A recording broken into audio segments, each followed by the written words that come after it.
Hello everyone, আমি দীপেন্দু দাস রয়েছি আপনাদের সাথে বঙ্গকথা ইউটিউব চ্যানেলের আর একটা নতুন হরর এপিসোডে আপনাদের সবাইকে জানাই স্বাগত। আজ আপনি শুনবেন একটি হাড়হিম করা ভয়ের গল্প, লেখিকা মানসী ব্যানার্জির কলমে, কালী দিঘির মেছো পেতনি। এরকম গল্প আপনাদের আশা রাখি ভালো লাগবে। গল্পটি শেষ পর্যন্ত শুনুন। কোথা থেকে আপনি আমাদের গল্পগুলোকে শুনছেন সেটা আমাদের জানাতে বলবেন না। বেশি সময় নষ্ট না করে শুরু করব আজকের গল্প।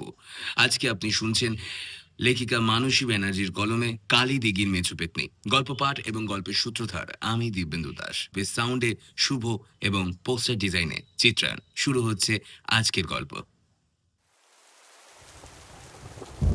হিঙ্গলগঞ্জ গ্রামের এক কোণে হরিহরের চায়ের দোকানটা, পাশে বিশাল এক বটগাছ, ঠিক পেছনেই মণ্ডলদের পুকুর, তার এক পাশ দিয়ে ধানা জমি।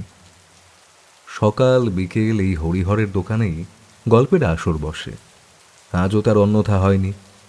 টিমটিমে হ্যারিকেনের আলো আর বৃষ্টির ঝাপটা, তার সাথে হরিহরের হাতের চা, জমে উঠেছে আসর। বাইরে কালবৈশাখীর দাপট বাড়ছে। ঘন ঘন বিদ্যুতের ঝলকানিতে চারিদিক সাদা হয়ে উঠছে। পরক্ষণে সব আবার অন্ধকার। বৃষ্টির ফোঁটার তেজ এতই বেশি যে টিনের চালের ওপর পড়াতে একে অপরের কথা শুনতে রীতিমতো চিৎকার করতে হচ্ছে। এরকম আবহাওয়াতে সেই অবধারিত প্রসঙ্গ অবশেষে জায়গা করে নিল। বিড়িটা ধরিয়ে রতন বেশ তাচ্ছিল্যের সুরে বলে উঠল,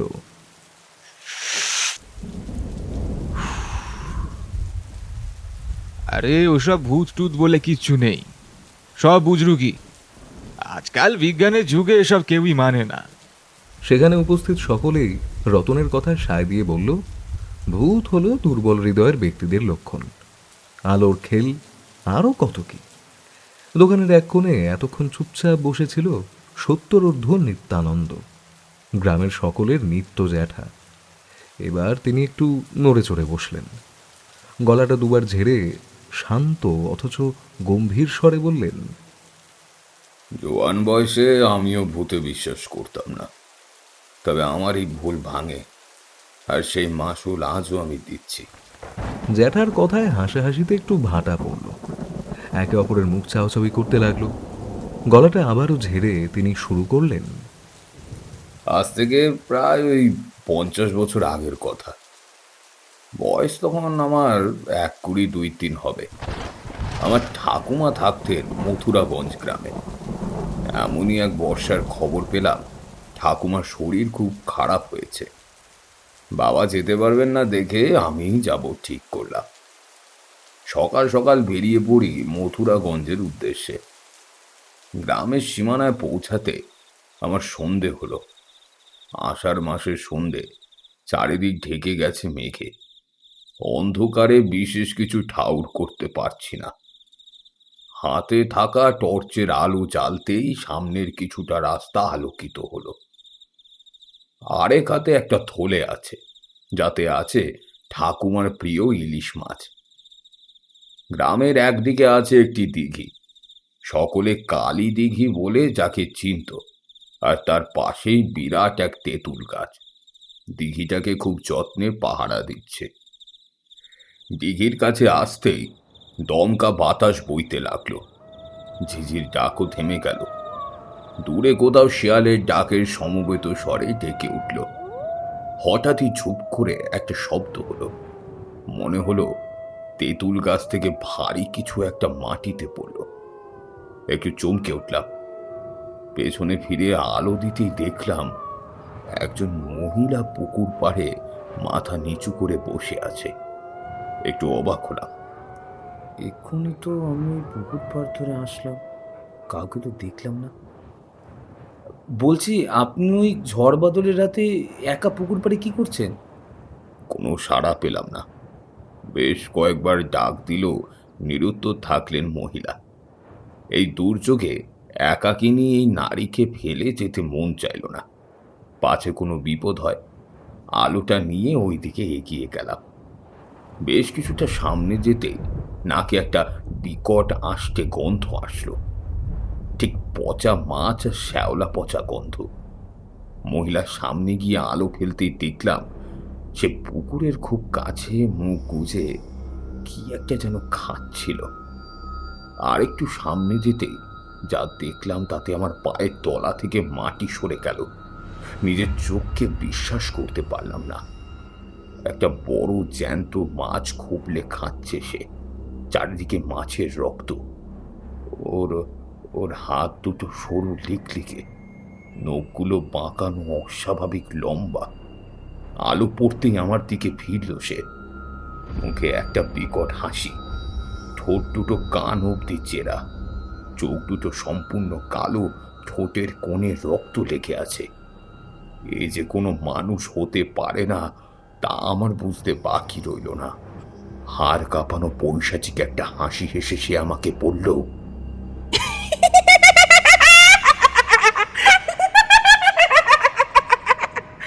মাছ খাবো, মাছ। ওর নজর আমার হাতের থলের উপর পড়তেই ওর মুখভঙ্গি বদলে গেল। দেবী ভক্ত জিভটা বের করে পুরো মুখে বলিয়ে নিয়ে আমাকে বলল, মাছ এনেছিস? মাছ মাছ এনেছিস? আমাকে দে, আমাকে দে, আমি খাওয়া, আমি খাওয়া।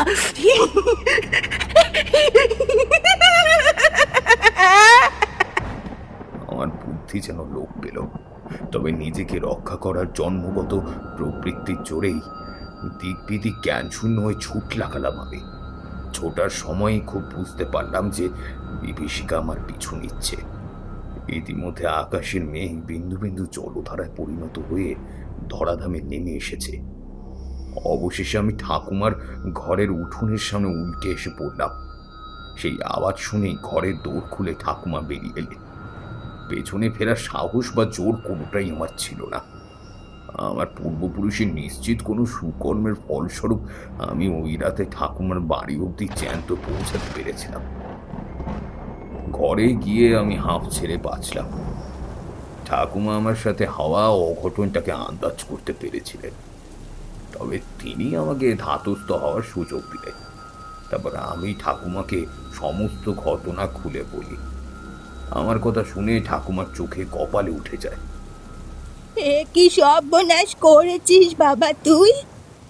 এই রাত দুপুরে কেউ একা একা ওই দিঘির পাড়ের দাঁড়িয়ে আসে নাকি?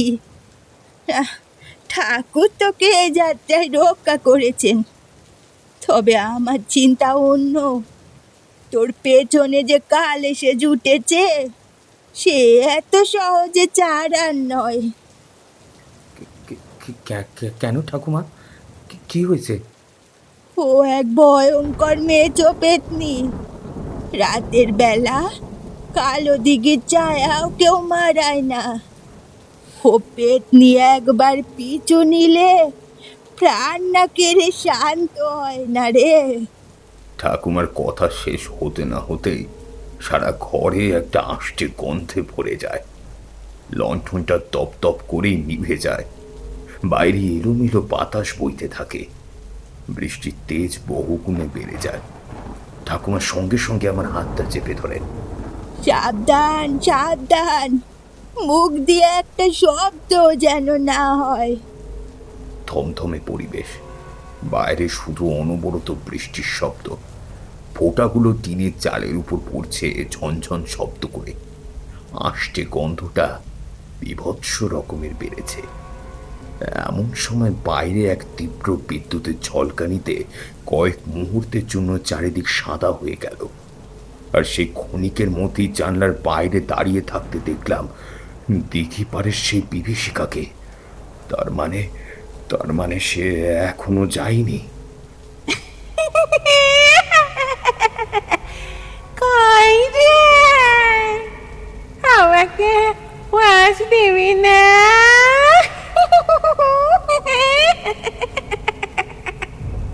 বলেই খিলখিলানি পৈশাচিক হাসি। শোন, একদম নড়াচড়া করবি না, আমি এক্ষুনি আসছি। ঠাকুমা থেলো থেকে একটা মাছ জানলার দিকে ছুঁড়ে মারল।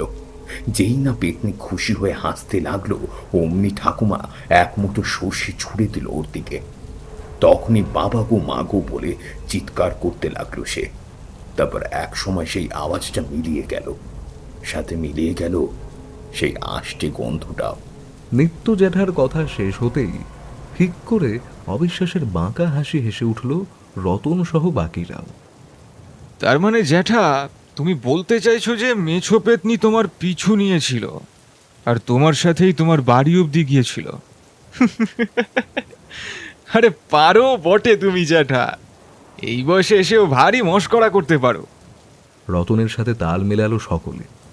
নিত্য জ্যাঠার মুখটা তখনও শান্ত, তবে সব কিছু উপেক্ষা করেই মৃদু হাসি নিয়ে নিজের কাহিনী চালিয়ে গেল জ্যাঠা। সকাল থেকে আকাশের মুখ ভার, বেলায় বেলায় কাজ সেরে ঘরে ফিরেছি। বিকেল হতেই শুরু হলো ঝমঝমিয়ে বৃষ্টি। এই বর্ষায় কালীদিঘিতে বেশ ভালো মাছ পাওয়া যায়। আজ রাতে জালটা নিয়ে বের হব, কাল সকালে চড়া দামে বাজারে তোলা যাবে। কিন্তু কাজটা করতে হবে লোকচক্ষুর আড়ালে, না হলে গায়ের লোকগুলোর নজর পড়বে আমার মাছের ওপরে। নিজের মনেই বলতে লাগলো কানাই। ঝড় বৃষ্টি তোয়াক্কা না করে জাল নিয়ে বেরিয়ে পড়লো কাল দিঘির উদ্দেশ্যে। সকলের আড়ালে জাল ফেলে রাখে দিঘিতে। রাতে এসে জালটা তুললে আর কেউ টের পাবে না। দিঘিতে জাল ফেলে মহানন্দে বাড়ি চলে যায় কানাই। রাত তখন প্রায় 11টা। বৃষ্টিটাও একটু ধরেছে। উৎফুল্ল চিত্তে কানাই চলল কাল দিঘির উদ্দেশ্যে। পথেই আবার বৃষ্টি শুরু হলো, কিন্তু কানাই ঝড় বৃষ্টিকে উপেক্ষা করে লণ্ঠন হাতে এগোতে থাকে। দিঘির ঘাটে এসে জাল তুলে কানাই দেখে বড় একটা কাতলা মাছ ধরা পড়েছে। আহা, কত বড় একখানা মাছ ধরা পড়েছে! ঠাকুর, তোমার অশেষ কৃপা ঠাকুর, অশেষ কৃপা। জাল থেকে মাছটা বের করে মুখটা ভালো করে বেঁধে সেটাকে কাঁধে ঝুলিয়ে হাঁটা দিল বাড়ির পথে। ঠিক সেই সময় চুপ করে একটা আওয়াজ হওয়ায় হকচকিয়ে যায় কানাই। পেছনে ফিরে দেখে দিঘি পাড়ে তেঁতুল গাছ থেকে পাতা খসে পড়ছে, আর গাছের নিচের জলাটাও একটু নড়ে উঠল। সর্বনাশ! কেউ আবার এসে পড়লো নাকি? দেখে ফেললো নাকি আমাকে? ভয় পেয়ে যায় কানাই, কিন্তু সে তখনও জানে না যে আরো ভয়ঙ্কর কিছু তার জন্য অপেক্ষা করছে। কানাই লক্ষ্য করলো ঝিঝির ডাক হঠাৎ বন্ধ হয়ে গেছে। বাতাসটা অত্যন্ত ভারী হয়ে গেছে। এসবের মধ্যেই একটা তীব্র পচা আষ্টে গন্ধ ভেসে আসছে কোথা থেকে। এত বিশ্রী গন্ধটা আসছে কোথা থেকে? আমার খুব একটা ভালো ঠেকছে না। বাড়ির উদ্দেশ্যে তাড়াতাড়ি পা চালাতে থাকে কানাই। ঠিক এমনই সময় কানাইয়ের কানে অনুনয়যুক্ত স্নাকি সুরে একটা নারী কণ্ঠ ভেসে আসলো। ওরে কানাই, কানাই, বড় খেতে পেয়েছে, আমায় মাছ দিয়ে যা, মাছ দিয়ে যা। কানাই শির দ্বারা বেয়ে হিমশীতল স্রোত বয়ে যাচ্ছে। কানাই চমকে উঠে তাকালো। লণ্ঠনের আবছা আলোয় কানাই দেখতে পেল গাছ থেকে উল্টো হয়ে ঝুলছে একটা নারী। পরনে তার লাল পাড়ের সাদা শাড়ি, হাত দুটো অস্বাভাবিক লম্বা, চুলগুলো মাটিতে লুটিয়ে পড়েছে, চোখ দুটো আগুনের ফুলকির মতো জ্বলছে। অপার্থিব একটা হাসি হেসে আবারও বলে উঠল সে, কিরে কানাই, মাছ দে, দে। কানাই চিৎকার করতে চাইলো, কিন্তু ওর গলা থেকে কোনো স্বর বেরোলো না। ওর বুঝতে দেরি হলো না, এই হলো দিঘি পাড়ের সে মেছো পেতনি। কানাই জানে ওর আর রক্ষে নেই। সেই মুহূর্তেই গাছ থেকে ঝপ করে নেমে পড়ে পেতনি। তারপরে সে খিলখিলিয়ে হাড় কাঁপানো হাসি হাসে। কালো শুকনো লম্বা হাতগুলো কানাইয়ের দিকে এগিয়ে পড়ল। দে দে দে, মাছ দে আমায়, দে, নাহলে নাহলে আমি তোকেই ছিঁড়ে খাবো, দে বলছে, দে। কানাইয়ের সেই পচা আসছে গন্ধে পেট গুলিয়ে বমি হওয়ার উপক্রম। কানাই আর এক মুহূর্ত দেরি না করে মাছটা পেতনির দিকে ছুঁড়ে মেরে দৌড় লাগালো। মাছ পেয়ে পেতনির পৈশাচিক হাসির পরিমাণ বেড়ে গেল বহুগুণ। কানাই আর পিছনের দিকে ঘুরল না, প্রাণপণে ছুটতে লাগলো বাড়ির দিকে। কিছুটা এগিয়ে একটা বড় আম গাছের পেছনে লুকিয়ে পড়ল কানাই। ঘন ঘন বিদ্যুতের চমকানিতে চারিদিক সাদা হয়ে যাচ্ছে, ঝড়ের দাপটও বেড়েছে বহুগুণ। গাছের আড়াল থেকে দিঘির দিকে তাকিয়ে এক বীভৎস দৃশ্যের সাক্ষী রইল কানাই। পেতনিটা দুটো হাত ধরে জ্যান্ত মাছটা কামড়িয়ে খাচ্ছে, মুখ দিয়ে গড়িয়ে পড়ছে টাটকা লাল রক্ত, আর কাঁচা মাছের আঁশ তৃপ্তিতে চেটে নিয়ে সে এক অদ্ভুত হাড় হিম করার শব্দ বের করলো। অনবরত হেসে চলছে সে। অমানবিক এই দৃশ্যে মূর্ছা যায় কানাই।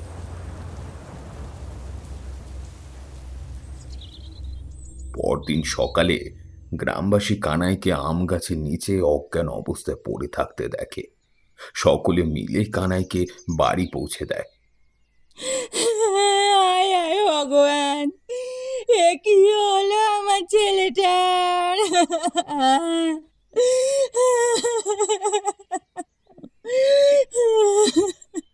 কাঁদতে থাকেন কানাইয়ের মা। রোজ সকালে ও আমার ঘুম থেকে ওঠার আগেই হাঁটে চলে যায়। আজ ঘুম থেকে উঠে ওকে না দেখে আমি জানি বাজারে গেছে, কিন্তু এই আমার ছেলেটার কি অবস্থা! জ্ঞানহারা কানাইয়ের শুকনো মুখটার দিকে তাকিয়ে ওর মা বলতে থাকে। কানাইকে ঘরের ভেতরে আনা হয়। ওর সারা শরীর জ্বরে পুড়ে যাচ্ছে। কানাইয়ের মা ওকে সমানে জলপট্টি দিয়ে যাচ্ছেন। গ্রামের বদ্যিমশাই এসে ভালো করে পর্যবেক্ষণ করেন কানাইকে, বেশ কিছু ওষুধও দিয়ে যান। কেটে গেছে অনেকগুলো দিন। কানাই এখন সুস্থ, নিত্যদিনের কাজে কোনো অসুবিধা ছাড়াই করে। তবে সূর্য ডোবার আগেই হাট থেকে বাড়ি ফেরে। অন্ধকার হলে ভুল করেও আর ঘর থেকে বেরোয় না। দিনে দুপুরে আর দিঘি পারের রাস্তাও ধরে না কানাই। সে ভয়ঙ্কর রাতের কথা কাউকে জানানোর সাহস হয়নি কানাইয়ের। রাতে এখনো ভয়ে থাকে কানাই। ঘুমের মধ্যেও জেগে জেগে ওঠে। দিনে দুপুরেও কেউ ওর নাম ধরে ডাকলে চমকে ওঠে। এক রাতে কানাই আর ওর মা খেতে বসেছে। সেই দিন তোর কি হয়েছিল? মায়ের প্রশ্নে ঘাবড়ে যায় কানাই। কি বলবে বুঝে উঠতে পারে না। সকালে হাটে যাওয়ার জন্য বেরিয়েছিলাম, এই মাথাটা একটু ঘুরে গেছিল, ব্যাস ওই, আর কিছু না।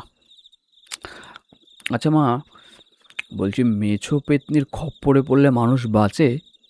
কানাইয়ের কথায় যেন আকাশ থেকে পড়েন ওর মা। চুপ চুপ চুপ, এ কি অলক্ষণে কথা বলছিস তুই বাবা? এ কথা ভুল করেও মুখে আনবি না, কেমন?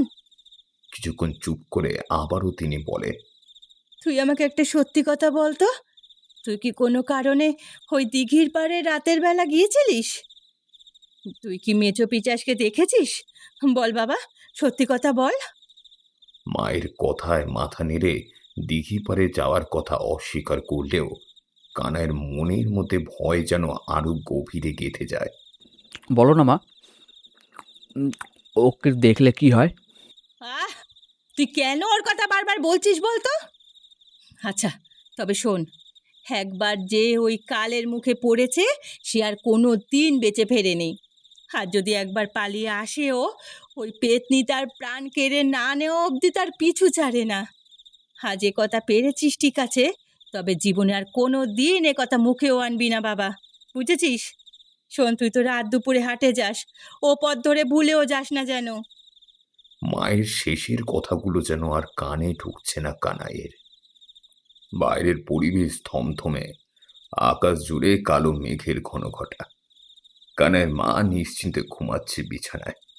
নিচে শুয়ে কানাই এপাশ ওপাশ ফিরছে। অস্বস্তিতে ওর ঘুম আসছে না।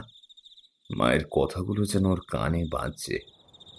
বারবার মনে পড়ছে সেই রাতের কথা। বাইরের এক দমকা হাওয়ায় জানলাটা যেন খুলে গেল। চমকে উঠল কানাই। বাইরে ঝড় শুরু হয়েছে। গুরু গুরু শব্দে মেঘ ঢাকছে। কিছুটা সময় অতিবাহিত হতে না হতেই শুরু হলো বৃষ্টি। বিদ্যুতের চমকে কেঁপে কেঁপে ওঠে পুরো গ্রাম। কানাই বিছানা থেকে উঠে জানলা বন্ধ করতে যায়। জানলার কাছে গিয়ে চমকে উঠে দুটো পা পিছিয়ে যায় কানাই। বিদ্যুতের চমকে আলোকিত হয়ে ওঠে চারিদিক, আর তাতে কানাই যা দেখতে পায় তাতে যেন ওর বুকের কেউ হাজারটা হাতুড়ির আঘাত করছে। জানলা ধরে দাঁড়িয়ে আছে এক বীভৎস কঙ্কালসার শরীর। চুলগুলো তার জট পাকানো শ্যাওলার মতো বাতাসে উঠছে, চোখ দুটো জ্বলন্ত কয়লার মতো, সারা শরীর বেয়ে পড়ছে পচা মাছের আষ্টে থকথকে তরল। ঠোঁট দুটো কানের লতিতে মিশে এক বীভৎস পৈশাচিক হিমশীতল হাসি তার মুখে। হাতের বাঁকানো নখ দিয়ে জানলায় খড়খড় আওয়াজ করতে কানায় শিরদাঁড়া দিয়ে হিমশীতল স্রোত বয়ে যেতে লাগলো। জোরে চিৎকার করতে চাইলেও মুখ দিয়ে কোনো শব্দ বের করতে পারল না কানাই। পেতনিটা এক দৃষ্টিতে তাকিয়ে আছে ওর দিকে। কানাই এক পা দু পা করে পেছোতে লাগলো। ঘরে জ্বলতে থাকা লণ্ঠনটা বার কয়েক দপদপ করে নিভে গেল।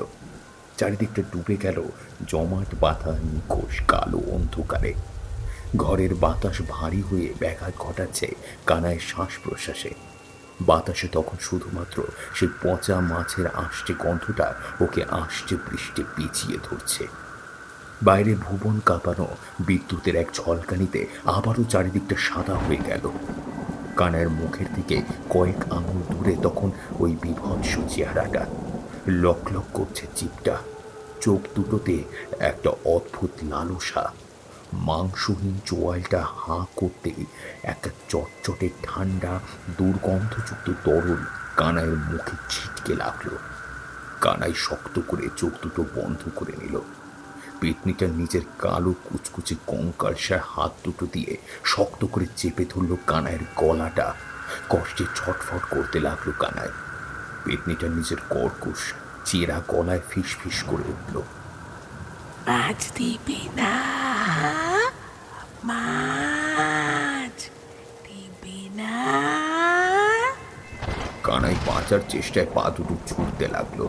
তাতেই পাশে থাকা লণ্ঠনটা উল্টে পড়ে যায়। মুহূর্তের মধ্যেই চারিপাশ শান্ত, নিস্তব্ধ। বাইরে ঝমঝমিয়ে বৃষ্টির শব্দ, চারিদিকে ভিজে মাটির সোদা গন্ধ। কানাই হাত ছেড়ে বাজে, হাঁ করে বুক ভরে বাতাস নিতে থাকে। চোখ খুলে অন্ধকারে নিজের নজর এদিক ওদিক ঘোরাতে থাকে। হঠাৎ করে দরজায় আঁচড় কাটার শব্দ হলো। কেউ যেন খুব আক্রোশে ভেতর থেকে আসার চেষ্টা করছে। কানায় ভয় সিটিয়ে রয়েছে। হঠাৎ করে দরজাটা খুলে গেল, আর চারিদিকে ভরে গেল সেই পচা আষ্টে গন্ধে। সরু লিকলিকে কুচকুচে কালো লম্বা হাত দুটো সরসর করে ঘরের মধ্যে ঢুকে গেল আর চেপে ধরল কানাইয়ের পা দুটো। কানাইয়ের পায়ে গেঁথে গেল বাঁকানো নখগুলো। হাত দুটো কানাইকে টেনে হিচড়ে নিয়ে যেতে লাগলো। ছটফট করতে লাগলো কানাই।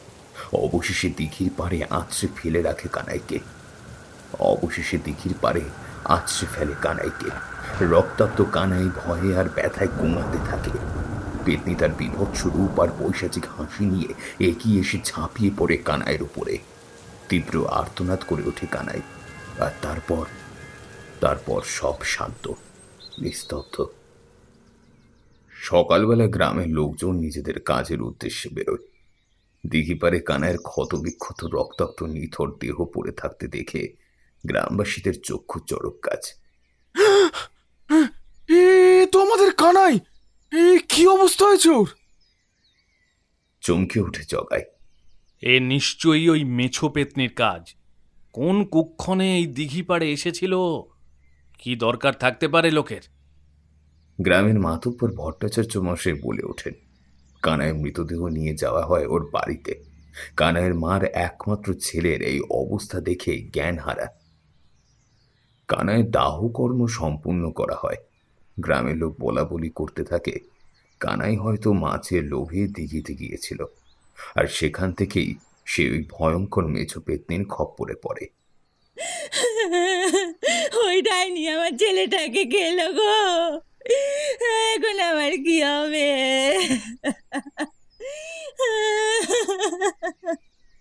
একমাত্র ছেলেকে হারিয়ে কান্নায় ভেঙে পড়েন কানাইয়ের মা। গ্রামের কারোর কাছেই ওনাকে সান্ত্বনা দেওয়ার মতো কোনো শব্দ ছিল না। সকলের মনেই প্রচণ্ড ভয়ের সঞ্চার হয়, তবে সকলের মাঝে একজনের চোখে অবিশ্বাস আর ক্রোধের আগুন জ্বলছে। গ্রামের একটা তরতাজা প্রাণ এইভাবে চলে গেল, আর আমরা সবাই শুধু মুখ বুজে দাঁড়িয়ে থাকবো, তাই তো? গ্রামে আসা নতুন মাস্টার সনাতনের চোখ প্রতিশোধের আগুনে জ্বলছে। শোনো হে মাস্টার, তুমি এ গ্রামে নতুন। এ গ্রামের কোনো বিষয়ের সাথেই তুমি অবগত নও, তাই এত তাড়াহুড়োয় কিছু করতে যেও না বাপু, হিতে বিপরীত হয়ে যাবে। বেশ গম্ভীর গলায় বলেন কথাগুলো ভট্টাচার্য মশাই। আপনারা এখনো এসব কুসংস্কার মানেন? আমার ভেবেই অবাক লাগছে। অন্য কারোর কথা হলে হয়তো মানতাম না, তবে নিজে যা চাক্ষুষ করেছি তা কিভাবে অস্বীকার করি বলো? সকল গ্রামবাসী ওনার কথায় সায় দেয়, তবে সনাতন চুপ করে থাকলেও ওর মনে অন্য কিছু চলছিল। গানায় দাহ কর্ম সম্পূর্ণ করে ঘরে ফিরি আমি। আমার মনে বাসা বাঁধা ভয়ের মেয়ে কোথাও না কোথাও আরো গভীরে যাচ্ছে।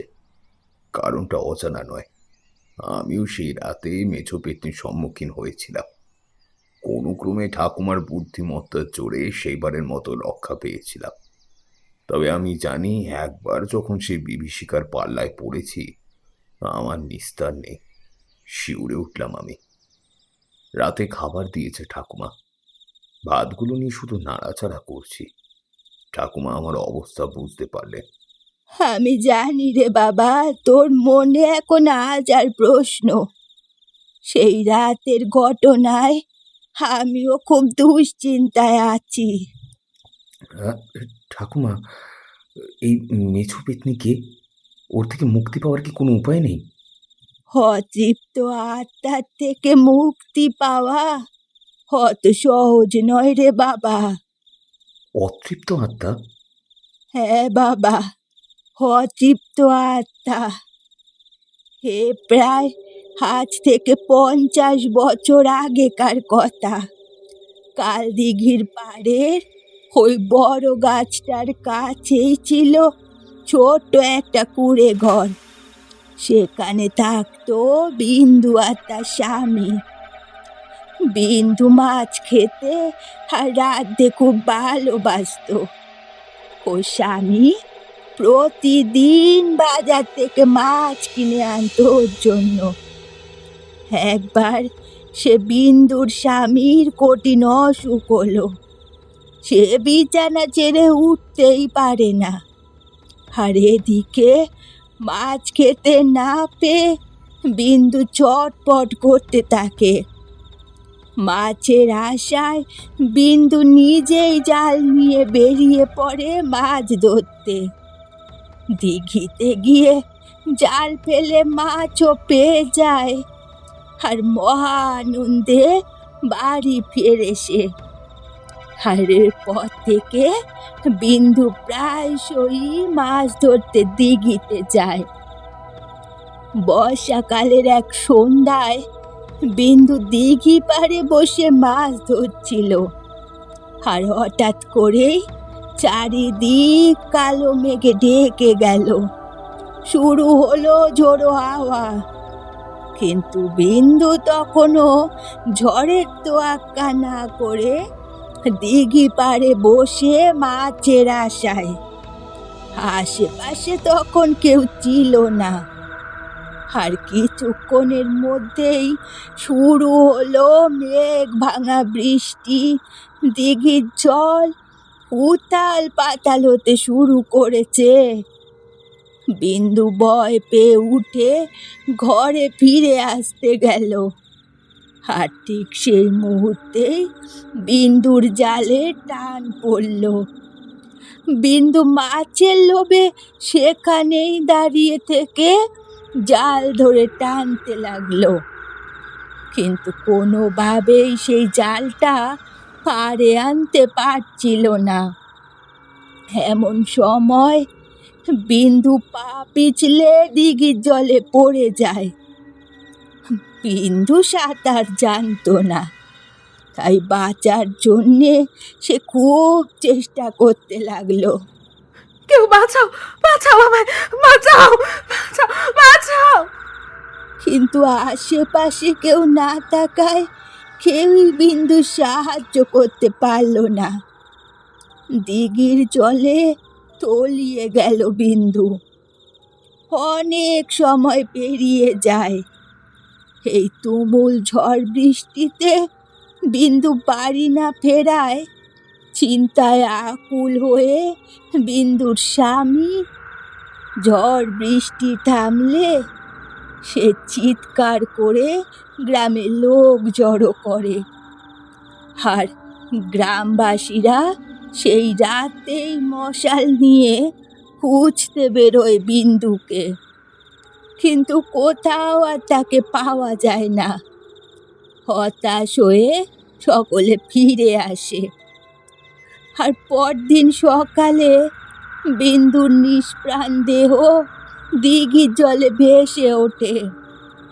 সকলে ব্যাপারটা বুঝতে পারে।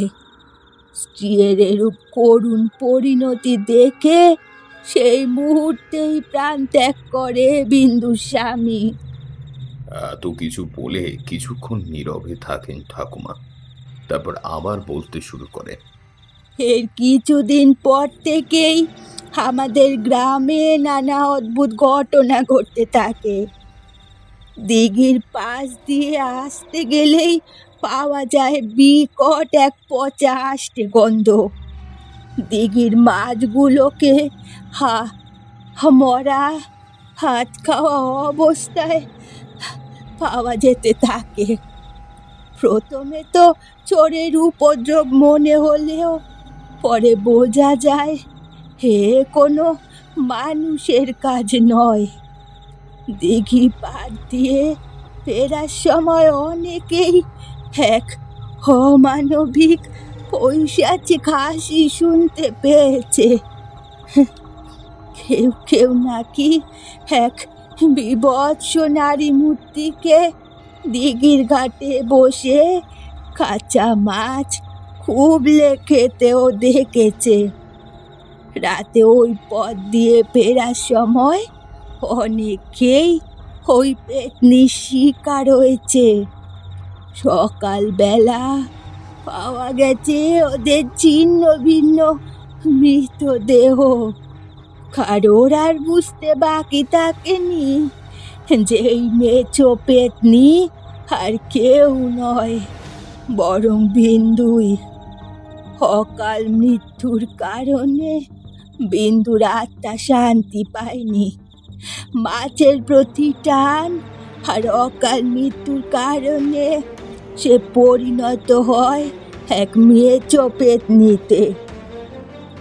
একবার ওই মেছো পেতনির সাক্ষাৎ যে পেয়েছে সে আর কোনোদিন রোগকে পায়নি। হয় সে রাতেই ওর শিকার হয়েছে, নতুবা মেছো পেতনি ছলে কৌশলে তাকে শেষ করেছে। এক রাতে ভট্টাচার্য মশাই পাশের গ্রামের পুজোর কাজ সেরে দিঘির পাশ দিয়ে ফিরছিলেন। আজ বড্ড দেরি হয়ে গেল, তাড়াতাড়ি পা চালাই।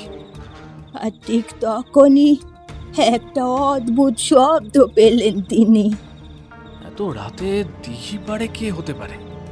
পূর্ণিমা চাঁদের আলোয় চারিদিক স্পষ্ট।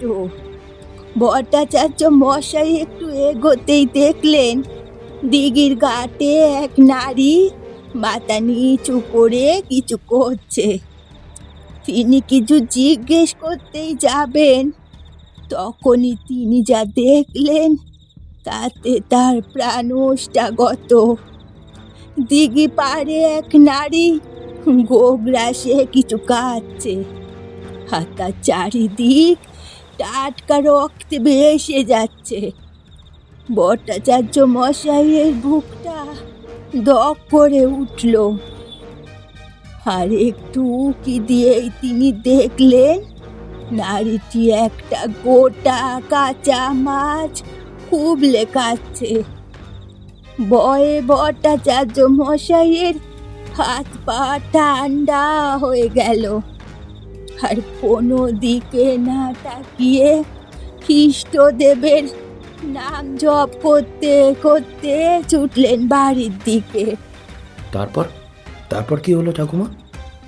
পরদিন সকালে ভট্টাচার্য মশাইয়ের দুম জ্বর, আর ভোরের মধ্যে কি সব বলছেন।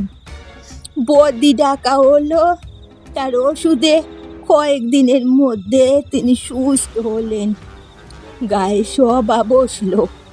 সে রাতের কথা ভট্টাচার্য মশাই সকলকে বিস্তারিতভাবে বললেন। আর আর সকলে মিলে সিদ্ধান্ত নিল ওই পথ ধরে সন্ধে নামার পর কেউ আর যাতায়াত করবে না। আর সেই দিন থেকে আমরা সকলেই ও কথা অক্ষরে অক্ষরে পালন করি। আর এ কথা যে অমান্য করে সন্ধ্যের পরও পথে গেছে, তার পরিণতি তো তুই দেখলি। আর কিছুই বললেন না ঠাকুমা। আমিও আর কথা বাড়ালাম না। রাত তখন প্রায় 12টা। চারিদিক নিস্তব্ধ, নিঝুম অন্ধকার। গ্রামের লোক অনেক আগেই ঘুমিয়ে পড়েছে, সকলে গভীর ঘুমে আচ্ছন্ন। ঘরের মধ্যে পায়চারি করছে সনাতন। মাথায় তার হাজার প্রশ্ন ঘুরপাক খাচ্ছে। সে জানে কানাইয়ের মৃত্যুর পেছনে নিশ্চয়ই অন্য কোনো রহস্য আছে। নিজের জেদের বশে গ্রামবাসীদের সতর্ক বার্তা উপেক্ষা না করে সনাতন সিদ্ধান্ত নেয় আজ রাতেই সেই কালীদিঘির পাড়ে যাবে, আর সবার ধারণা যে ভুল তা প্রমাণ করে দেবে। কানাইয়ের মৃত্যুর রহস্য আমাকে ভেদ করতেই হবে। এইভাবে কুসংস্কারে বশবর্তী হয়ে বসে থাকলে তো আসল সত্যিটা আর অস্বীকার করা যায় না। এর একটাই উপায় আছে, একটাই উপায় আছে। আমাকে এই রাতেই ওই দিঘি পাড়ে যেতে হবে।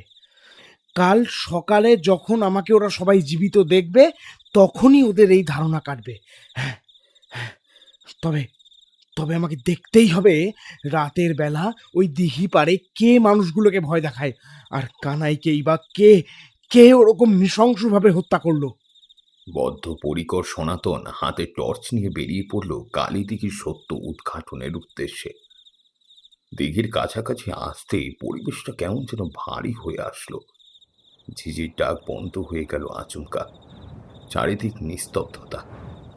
সনাতন টর্চের আলোয় এদিক ওদিক ভালো করে দেখে, তাচ্ছিল্যের সুরে বলে উঠল, কই, কোথাও তো নেই কেউ।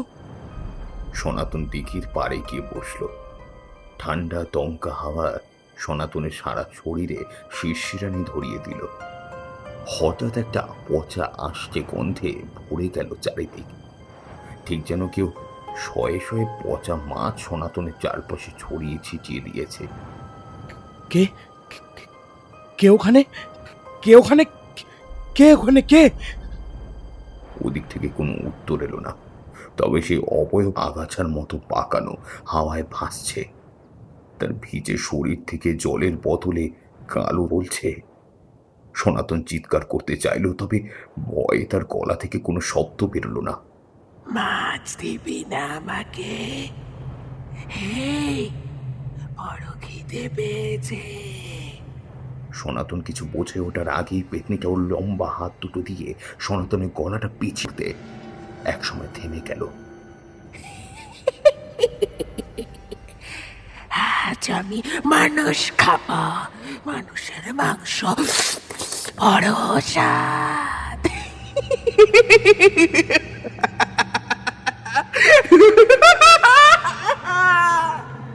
বলেই মুখটা নামিয়ে নিয়ে গেল সনাতনের বুকের কাছে, আর মহানন্দে ওর মাংস খুবলে খেতে লাগলো। সনাতনের পা দুটো ছটফট করতে করতে একসময় থেমে গেল।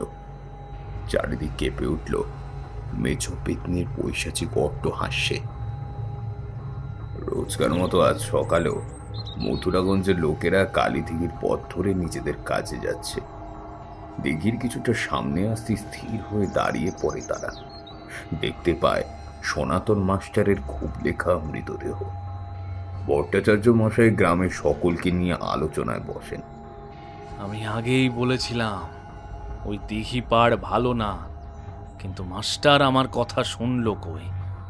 অকালে প্রাণ হারালো বেঘরে। অনুতাপের সুর ভট্টাচার্যের মশাইয়ের গলায়। আমরা কি এর কোনো ব্যবস্থাই করতে পারছি না ভট্টাচার্য মশাই? আর কত নিরীহ প্রাণের বলি নেবে ওই পেতনি? এর শেষ কোথায়? কাল কানাই, আজ সনাতন, আগামীকাল আমি, পরশু আপনি। এরকম কতদিন চলবে?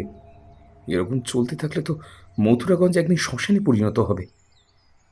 আমার কথায় সকলেই নীরব থাকে। কিছুক্ষণ পর নীরবতা ভেঙে ভট্টাচার্য মশাই বলেন, তাহলে এর উপায়? এই সমস্যার মূল থেকে উৎখাত করতে হবে। মানে? মানে ওই দিঘি আর তার পাশের গাছটাই হলো মেছো পেতনির আস্তানা। গাছ কেটে ফেলতে হবে আর কোনোভাবে ওই দিঘি বুঝিয়ে ফেলতে হবে। হ্যাঁ কর্তা, নিত্যদাদা ঠিকই বলেছে, এইটাই ঠিক হবে। গদাই সহ গ্রামের সকলেই আমার কথায় সহমত। বেশ, তাহলে তাই হোক। গ্রামের সকলে মিলে ঠিক করা হলো ওই জলচর আত্মার প্রকোপ শেষ করতে ওই কালী দিঘি বুঝিয়ে ফেলতে হবে, আর তার পাশেই সেই গাছটিও কেটে ফেলা হবে। কথা মতো লোককে খবর দেওয়া হলো, কিন্তু কাজ শুরু হওয়ার দিনই শুরু হলো সমস্যা। সকাল থেকেই মেঘ ভাঙা বৃষ্টি। হে, এ ভারী বর্ষায় তো আর কাজ করা যাবে না কর্তা। তাই তো দেখছি। তা বৃষ্টিটা একটু ধরলেই কাজ শুরু করা যাবে। সিদ্ধান্ত নেন ভট্টাচার্য মশাই। 3 দিন কেটে গেল, বৃষ্টি কমার কোনো লক্ষণ নেই। এই বৃষ্টিতে ঠাকুমার টানের সমস্যাও আবার বেড়েছে। আজ বিকেল থেকে খুব কষ্ট হচ্ছে ঠাকুমার। আমি সিদ্ধান্ত নিলাম শহরে গিয়ে ওষুধ নিয়ে আসব, কিন্তু এই দুর্যোগে ঠাকুমা আমাকে যেতে দিতে চাইছেন না। কিন্তু আমি না গেলে যে রাত বিরেতে বড় বিপদ হতে পারে। না না নিত্যানন্দ, তুই এ ঝড় জলে যাস নে বাবা। তোর পিঠে পিঠে রাত হয়ে গেলে ওই পিশাচি কি করে বসে কে জানে। ঠাকুমা, এখন বৃষ্টিটা ধরেছে। আমি সাইকেল নিয়ে শহর থেকে ওষুধ নিয়ে চট করে আবার চলে আসব। ফেরার সময় আমি দিঘি পাড়ের রাস্তা না ধরলেই তো হলো। না বাবা না, আমার মন মানছে না।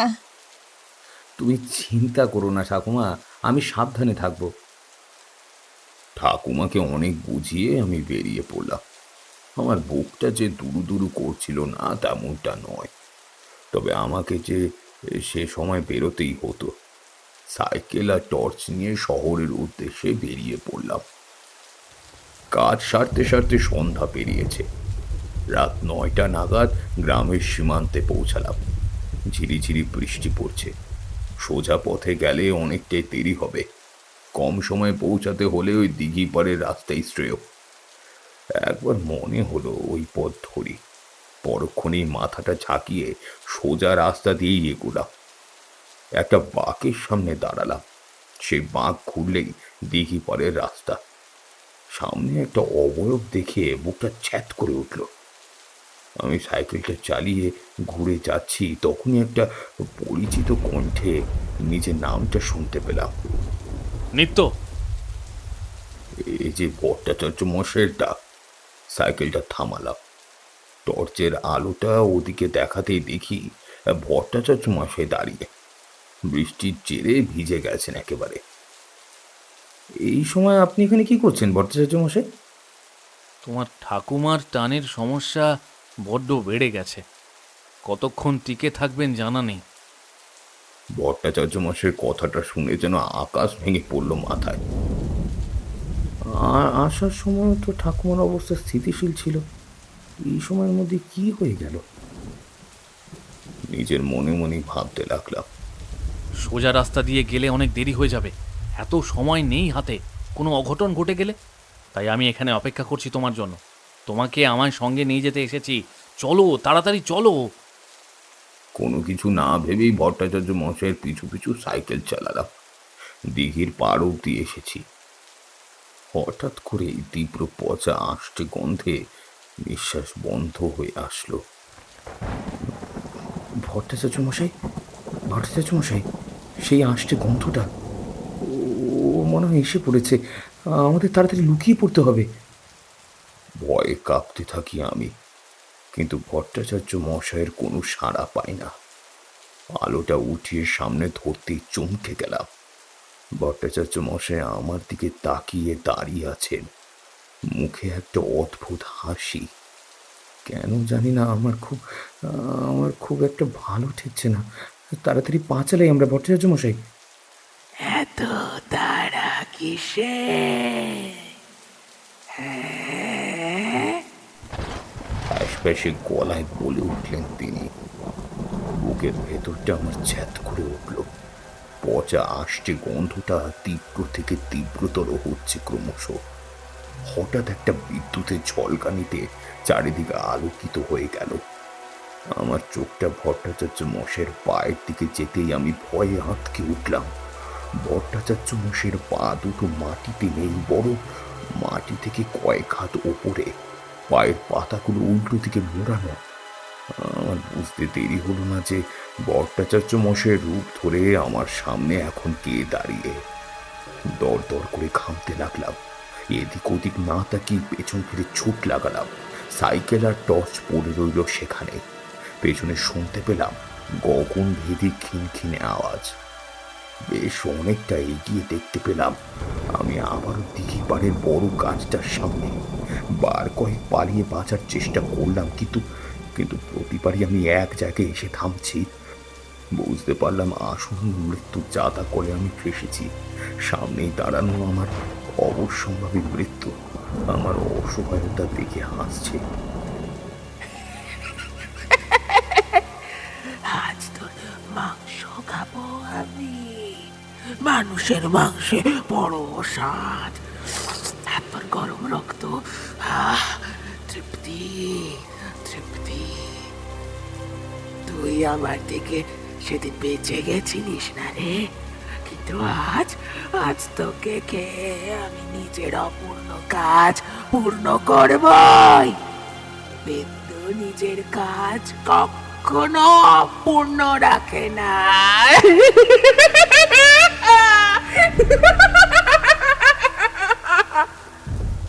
শিকারকে যে কোনোভাবে জ্যান্ত রাখবে না এই মেছো পেতনি তার ভালো করে বলে দিতে হয় না। আমি জানতাম একদিন না একদিন ওই মেছো পেতনির হাতে বেঘরে প্রাণ যাবে আমার। কিন্তু আজ যে সেদিন আমি কল্পনাও করতে পারিনি। ঠাকুমার আশঙ্কায় আজ সত্যি হলো। ভট্টাচার্য মশের রূপধারী পেতনি ধীরে ধীরে নিজের আসল রূপে আসতে থাকে। গম্ভীর কালো চোখ দুটো যেন অমাবস্যার রাতকেও হার মানাচ্ছে। শ্যাওলার মতো জট পাকানো চুলগুলো বাতাসে ভাসছে। ঠোঁট দুটো কান পর্যন্ত বিস্তৃত। ভেজা শরীর থেকে জলের বদলে টপ টপ করে পড়ছে কালো রঙের তরল। মুখ থেকে গড়িয়ে পড়ছে রক্ত। আমি শেষবারের মতো পালানোর চেষ্টা করলাম। পালিয়ে যাবি কোথায়? হ্যাঁ হ্যাঁ, তুই আমার হাতে এসে যাবি।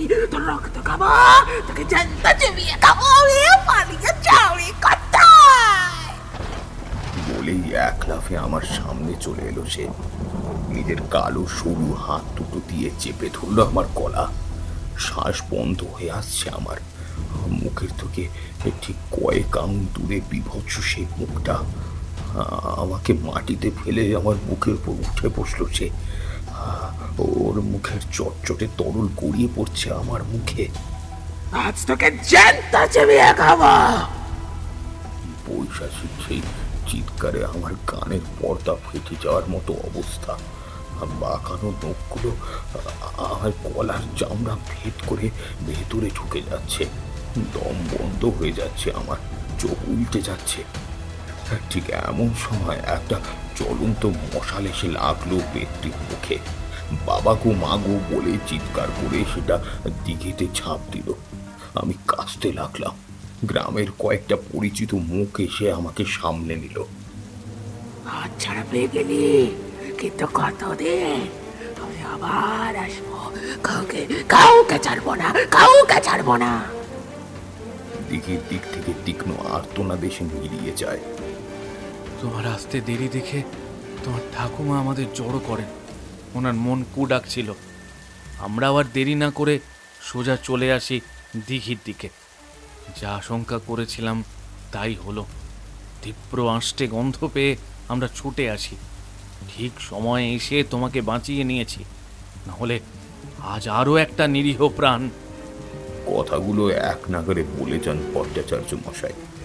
সাথে আরো কিছু বলে, তবে কোনো কথাই আমার কান অবধি পৌঁছায় না। জ্ঞান হারাই আমি।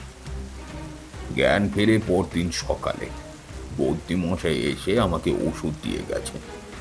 চিন্তায় ঠাকুমার মুখ শুকিয়ে কাঠ। গ্রামের অনেকেই আমার জ্ঞান ফেরার অপেক্ষায় বসেছিল। এরপর কেটেছে আরো অনেকগুলো দিন। আমিও সুস্থ, তবে মানসিক আঘাতটা খুব একটা সয়ে উঠতে পারিনি।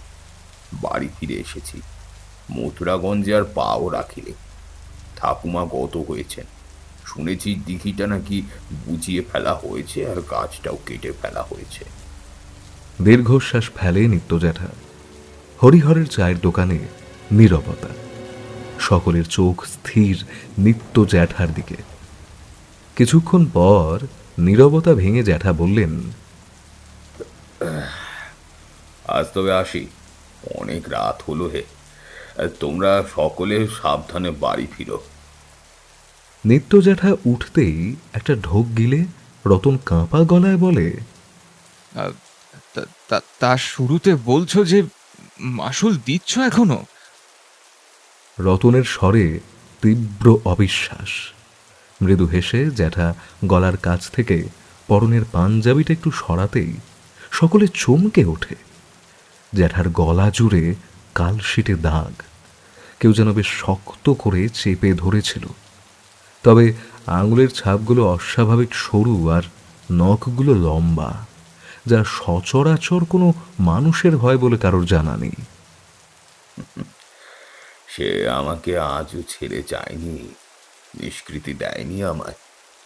আজও ঝড় জলের রাতে সে নিজের পুরনো অসম্পূর্ণ শিকারের খোঁজে ঘুরে বেড়ায়। বলেই মৃদু হেসে চলে গেলেন নিত্য জ্যাঠা। এই শেষ কথাটা কারোর বিশ্বাস হলো না। এতক্ষণে তৈরি হওয়া গম্ভীর পরিবেশ যেন আবার অবিশ্বাসের আখড়া হয়ে উঠল। এই আরেক কাপ চা দাও তো হরিদা। হরিহরও রতনের কথায় হেসে চা দিতে লাগলো। ঠিক তখনই হ্যারিকেনটা দপদপ করতে লাগলো। এতক্ষণ ডাকতে থাকা ঝিঝির দল নিশ্চুপ হয়ে গেল হঠাৎ করেই। পরিবেশটা অস্বাভাবিক রকম ভারী হয়ে গেল। দোকানের পেছনে মণ্ডলের পুকুর থেকে খলখল শব্দ আসতে লাগলো, আর চারিদিক ভরে গেল তীব্র পচা আষ্টে এক গন্ধে।